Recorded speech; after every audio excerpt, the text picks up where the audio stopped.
ಥರ ಎಲ್ಲ ಹೇಳಿದರೆ ನನ್ನ ಪಪ್ಪ ಮತ್ತೆ ಖುಷಿ ಪಡ್ತಾರೆ. Please don't feed him all this. Basically ನಾನು ಹೇಳ್ತಾ ಇದ್ದೆ ನಿಮಗೆ ಯಾವಾಗಲೂ. So we always debate on that. ಅಂದರೆ ಇಂಪ್ಯಾಕ್ಟ್ ಕ್ರಿಯೇಟ್ ಮಾಡೋಕ್ಕೆ ಪೊಲಿಟಿಕ್ಸಲ್ಲೇ ಇರಬೇಕಂತ ಆ ಥರ ಏನೋ ಗಿವನ್ ಇಲ್ಲ ಅಂತ. ಸೊ ಆ ಡಿಬೇಟನ್ನು ನಾವು ಇನ್ನೂ ನಡೆಸ್ತಾ ಇದ್ದೀವಿ. ಆಲ್ವೇಸ್ ಡಿನ್ನರ್ ಟೇಬಲಲ್ಲಿ ಅದೇ ಕಾನ್ವರ್ಸೇಷನ್ ಇರುತ್ತೆ ನಂದು, ನನ್ನ ಡ್ಯಾಡಿದು.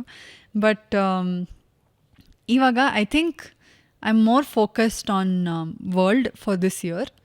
ಆ್ಯಂಡ್ ಪೋಸ್ಟ್ ದ್ಯಾಟ್ ನಂದೇನೋ ನನ್ನ ಬಿಸ್ನೆಸ್ಸು ಮತ್ತು ನಂದು career in the silver screen may be if it happens. ಇಷ್ಟ ಇದೆ ಹೀರೋಯಿನ್ ಆಗೋದು. If it happens why not, ಹಂಗೆ I am open to it. ಯಾಕಂದರೆ ಈ ಇಂಡಸ್ಟ್ರಿಯಲ್ಲಿ 1.5 yearsಯಿಂದ ಇದ್ದೀನಿ. ಸೊ ಆಬ್ವಿಯಸ್ಲಿ ಅದಿರುತ್ತೆ ಒಂದು ಲೈಫಲ್ಲಿ ಒಂದು ಚೆಕ್ ಲಿಸ್ಟ್ ಅಂತ. So if that happens then why not. So but politics is still far fetched. But ತಳ ಹಾಕುವಾಗಿಲ್ಲ, ನೋಡಬೇಕು. We should see how things go. Okay,